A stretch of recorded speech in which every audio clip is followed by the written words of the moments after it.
December মাসের শেষ সপ্তাহে গিয়েছিলাম চুপিচর পাখিরালয়ে। এই চুপিচর নদিয়া ও বর্ধমান সীমান্তের কাছে পূর্বস্থলীতে 9 কিলোমিটার বিস্তৃত স্ফটিক স্বচ্ছ জলের একটি অশ্বক্ষুরাকৃতির হ্রদ এলাকায়, যার নাম ছাড়িগঙ্গা। নভেম্বরের শেষ বা ডিসেম্বরের শুরু থেকে এখানে পরিযায়ী পাখির দল ভিড় জমাতে শুরু করে।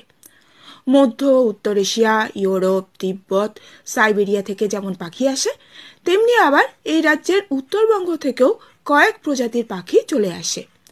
70টিরও বেশি প্রজাতির পাখিদের আস্তানা হয়ে ওঠে এই চুপিচর। পরিযায়ী পাখিদের মধ্যে দেখা পাওয়া যায় osprey, ruddy shelduck, small pratincole, রিডার lapwing, grey heron, purple heron, red crested pochard, green bee-eater প্রভৃতিদের। এখানকার প্রাকৃতিক পরিবেশও শান্ত ও মোহময়। শহরের কোলাহল থেকে নিস্তার পেতে এই চুপিচর গন্তব্যস্থল হতেই পারে। নৌকায় চড়ে এই ছাড়িগঙ্গার স্ফটিক স্বচ্ছ জলে বিভিন্ন নামের রং বেরঙের পাখি দেখা এক অনন্য অভিজ্ঞতা। এছাড়া এটা একটা পিকনিক স্পটও বটে। শুধু শীতই নয়, পূর্বস্থলীতে যাওয়া যায় সারা বছরই। অন্যান্য মরশুমেও পূর্বস্থলী যথেষ্ট আকর্ষণীয় থাকে। শান্ত পূর্বস্থলী সবুজ খেতে ভাগীরথী থেকে আসা নির্মল বাতাস ঢেউ খেলে যায়